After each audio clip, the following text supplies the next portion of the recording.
ஆவியானவர் துணையை கூப்பிடுங்க.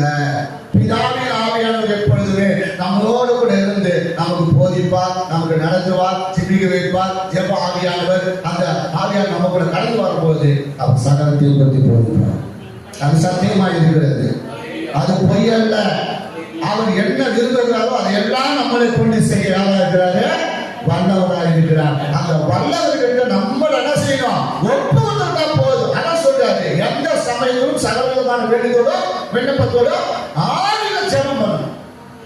ஆவியில ஜெபம் பண்ணும் போது தேவன் சகல விதமான அற்புதங்கள், அடையாளங்கள், அதிசயங்கள் நம் வாழ்விலே அதே சொல்லுவோமா, நாம் நினைப்பதற்கும் வேண்டுவதற்கும் நமக்குள்ளே இருந்து அவர் என்ன செய்யறாரா?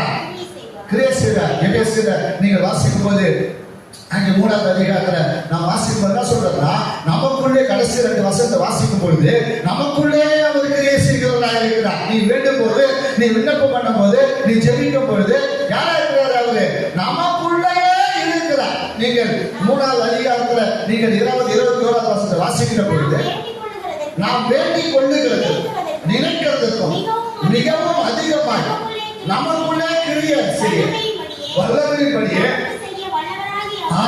நமக்கு செய்ய வல்லவர், நமக்கு செய்ய வல்லவர். அவர் நமக்குள்ளே கிரியை செய்ய வல்லவர். அவர் நமக்கு நாம பண்ற வேண்டுதலுக்கும் விண்ணப்பத்துக்கும் மன்றாட்டுக்கும் ஜெபத்துக்கும் அதிகமா நமக்குள்ளே கிரியை செய்வார். அதை நீங்க உணரும்படி, நீங்க உணர்ந்து நீங்க அந்த மன்றாட்டுக்கு விண்ணப்பத்தை எடுத்தீங்கன்னா போதும். அல்லேலூயா. அதன் பிறகு நீங்க சபைக்கு வந்து பாருங்க, சபையில் அதை விட வல்லமையாக கிரியை செய்வார். அதான் சொல்றாரு, சபையிலே கிறிஸ்து இயேசுவின் மூலமாய் தலைமுறைக்கு சதா காலமும் அந்த மகிமை என்ன செய்யும்? உங்களால என்னால பார்க்க முடியும். அது உண்டாகும்.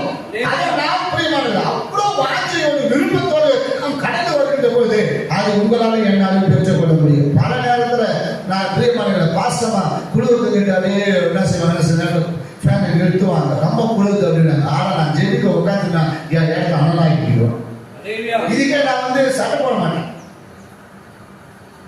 என்ன சொல்ல அந்த நேரம் பார்த்தா ஜெபிக்க நேரத்தில் வந்தா கை வச்சு முண்டா பண்ணி போட்டு இருப்பேன்.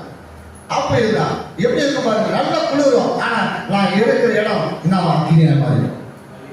நான் இருக்கிற இடம் அக்னியா மாறிடும், குளிரே தெரியாது. ஆவில நிரம்ப ஆரம்பிச்சு அந்நிய பாஷை பேச ஆரம்பிச்சுட்டா போதும்.